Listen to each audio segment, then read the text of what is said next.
Okay, last video we looked at eigenvectors and eigenvalues of a 2x2 matrix. We're going to delve into that in a bit more detail by looking at kind of general linear transformations in 2 dimensions.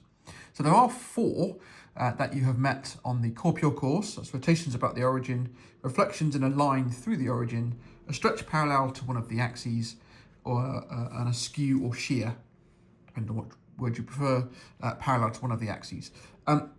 So there are other transformations that exist. For example, we could stretch parallel to the line y equals x, for example. But any other transformation that exists on the 2-dimensional plane will be made up of a combination of these 4. These 4 are the basis transformations, and any other transformation can be made up of these 4 combined in some way. So what we're going to do in this video is we're going to delve into the values, the eigenvalues, of these 4 matrices. Okay. So, first of all, rotation about the origin. Again, a bit of a cast back to Core Pure when we did matrices. This is the general rotation matrix of theta about the origin. Okay, that is actually given in the formula booklet. And we're going to have a look at calculating the eigenvalues of this matrix. So what we're going to need to do, as per the theory taught in the previous couple of videos, we are going to calculate the determinant of cos of theta minus lambda minus sine theta, and then cos theta minus lambda. And we want the determinant of that matrix, and we want to set that equal to 0. Okay, so we're going to times those together. So that's going to be cos of theta minus lambda, and that's going to be squared. And then going to subtract this lead diagonal, which is plus sine squared theta, and we want that to equal 0, which means lambda, if I solve that for lambda, bring the minus sine squared across, square root both sides, and then make lambda the subject, I'll end up with that lambda is the cosine of theta plus or minus the square root of minus sine squared of theta, which can be written as the cosine of theta plus or minus sine of theta I. Now, what we notice from this is, as perhaps we expected based on our previous couple of videos, is that is not real unless theta is 0, in which case lambda is 1, or theta is 180, in which case lambda is minus 1, and we end up with a repeated real root. These are the 2 values of theta which make the eigen value real, because that's when sine theta is 0. If it's not one of these, then we're going to end up with a complex eigenvalue. And whilst we don't kind of delve into that in much detail on this course, it is worth knowing that you can have complex eigenvalues and complex eigenvectors, and they occur when you have some kind of rotation. Okay. All right. The second transformation is reflections of a line through the origin. And again, this is given in the formula booklet.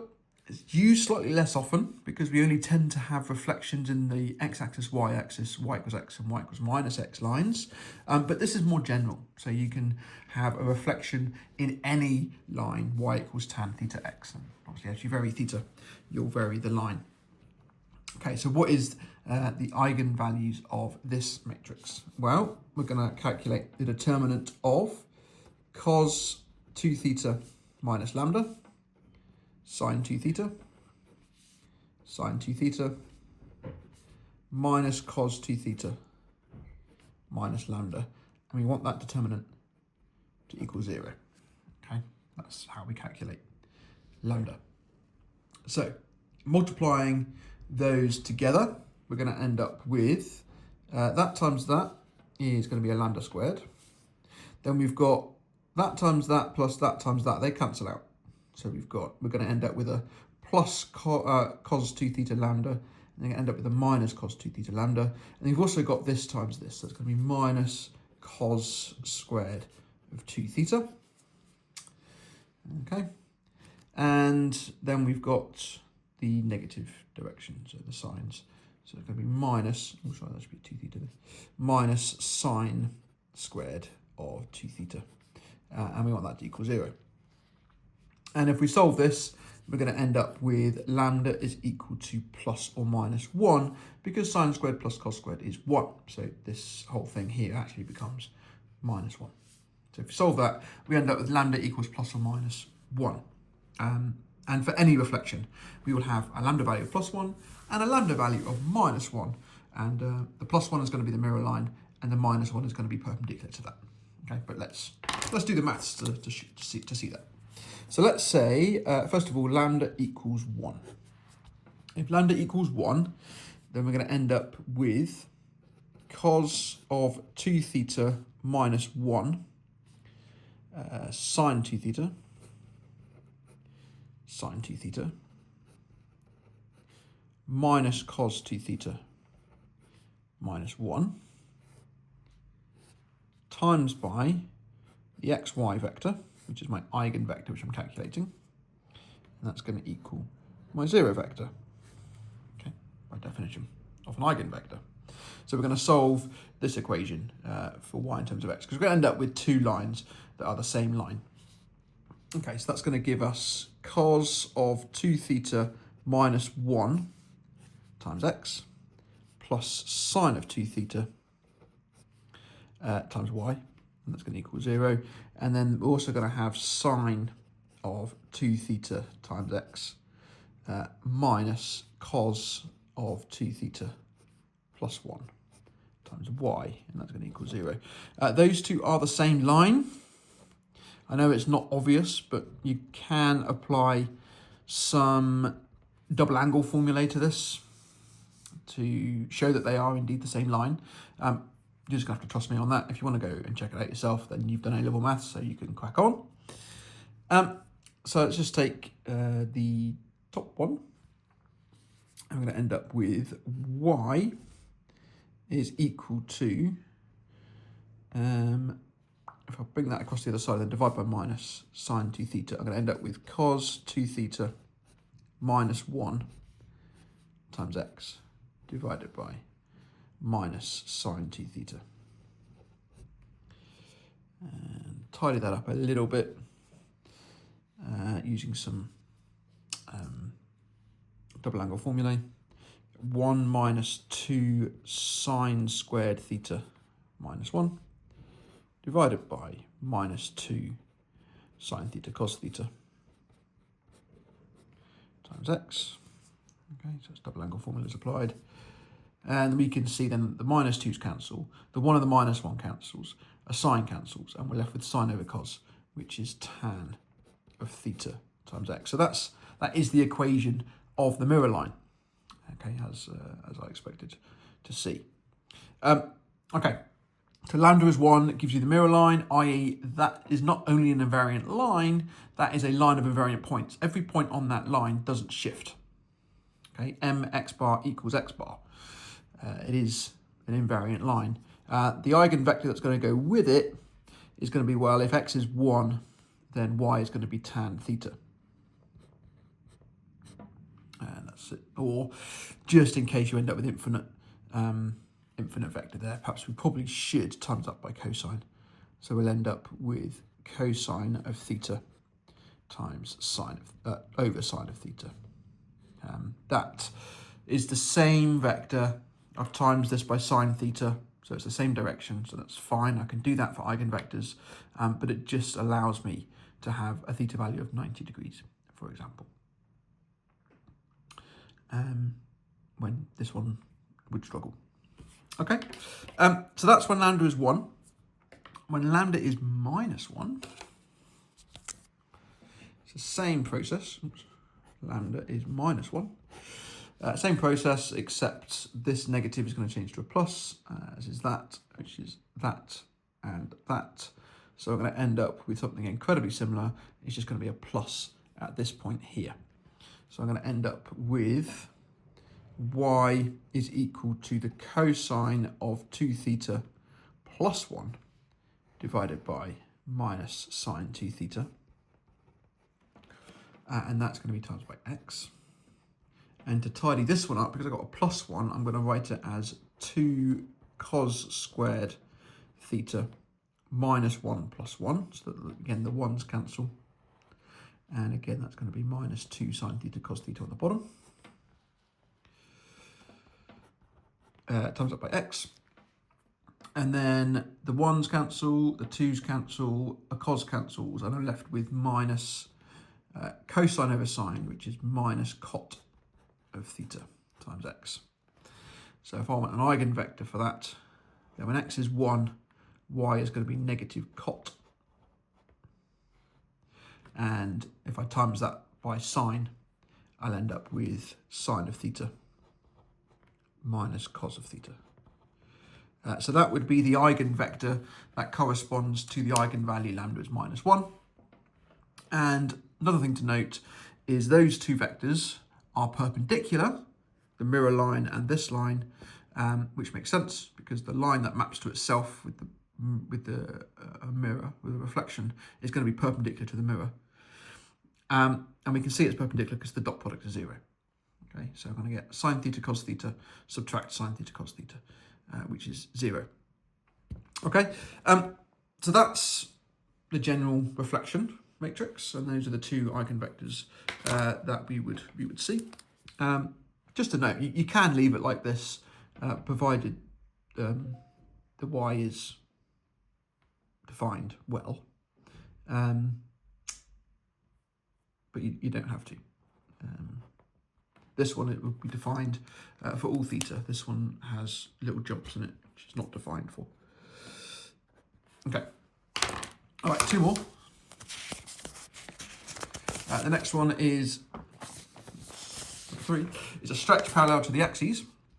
So I've kind of just bunged these together because one's a stretch parallel to the x-axis and one's to the y-axis. They don't directly affect each other because they are perpendicular to each other already. So I've just clumped them together into one matrix, but we can split them out into 2 separate ones. So we're going to end up with the determinant of a minus lambda 0, 0, b minus lambda is equal to 0, and that tells us that a minus lambda times b minus lambda is 0. Therefore, lambda is equal to a and b. Okay. All right, so let's set lambda to be a, first of all. If lambda is a, then this matrix is going to be 0, 0, 0, and then b minus a.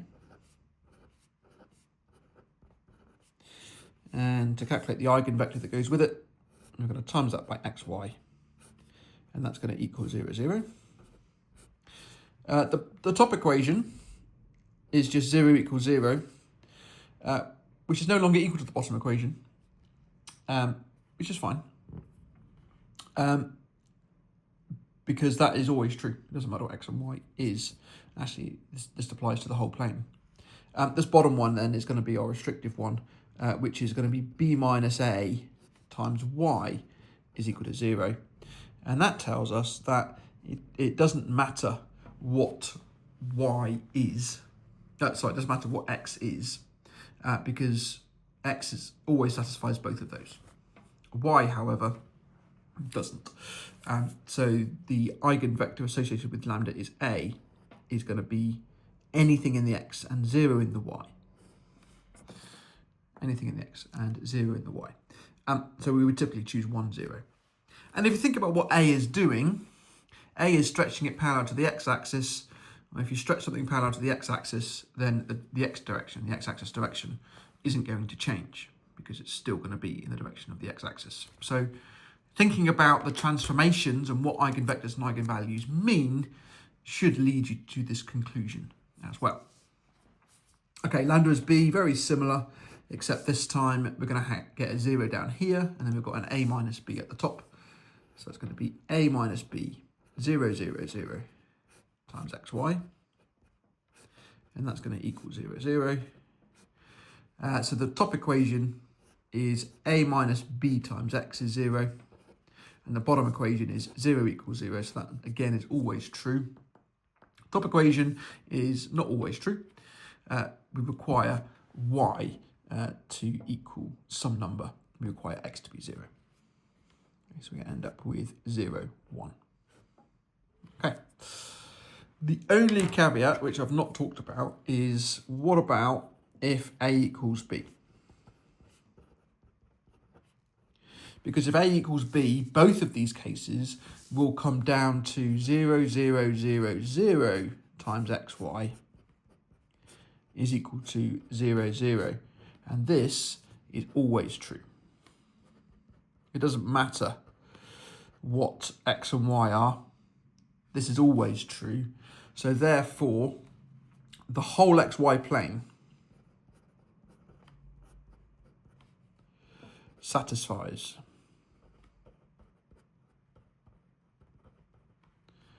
det m minus lambda I equals 0, which means that any eigenvector, any vector is an eigenvector.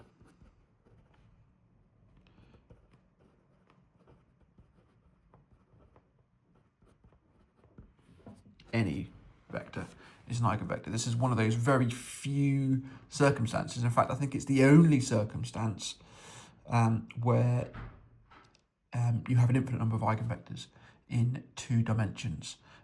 Think about what the transformation is if A equals B. If A equals B, then it's an enlargement scaled on the origin. So everything just blows up from the origin at exactly the same rate. So everything gets moved exactly the same distance in exactly the same direction.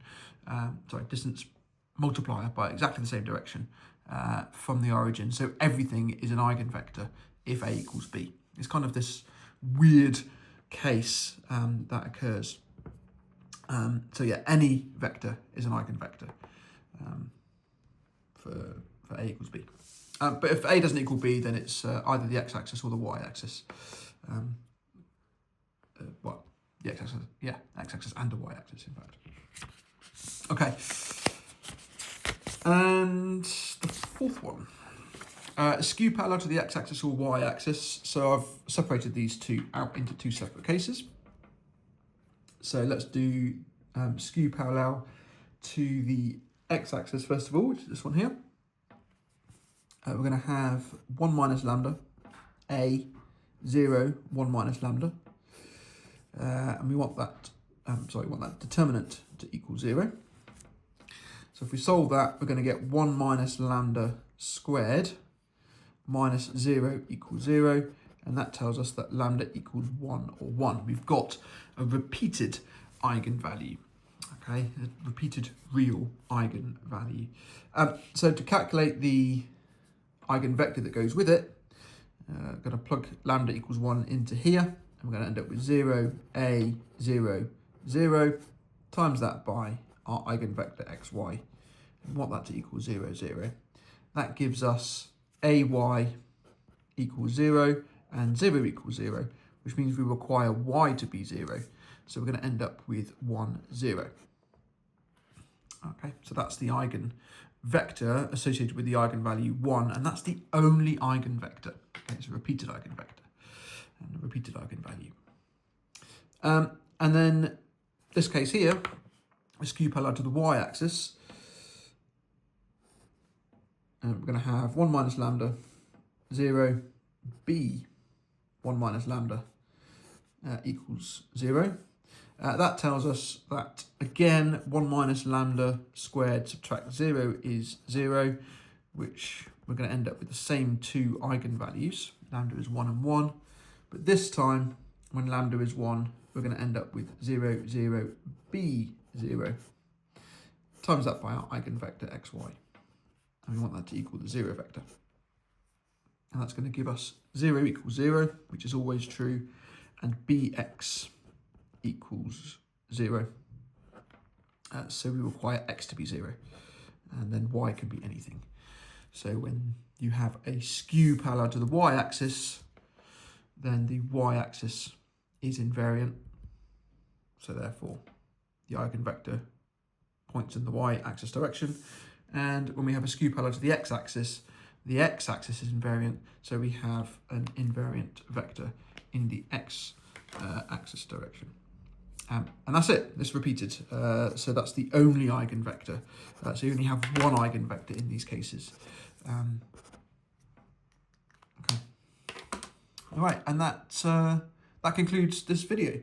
So those are the 4 cases. I know that they've been quite general, but take all of that theory and that will encompass every possible scenario you can get with a 2x2 case. The only one I've admitted is the null matrix 0, 0, 0, 0, which could be viewed as an enlargement scale factor 0 centered on the origin. But it's a really trivial matrix because it just takes the whole xy plane and collapses it down onto the origin. It's really boring. But every vector is an eigenvector for that one as well. All right. If you've got any questions, please just drop them in the comments below. Thanks very much for watching. Next video, I can't remember exactly what we're doing, but I think it's repeated and complex eigenvalues in a bit more detail. So yeah, do come and check that out. Thanks very much for watching.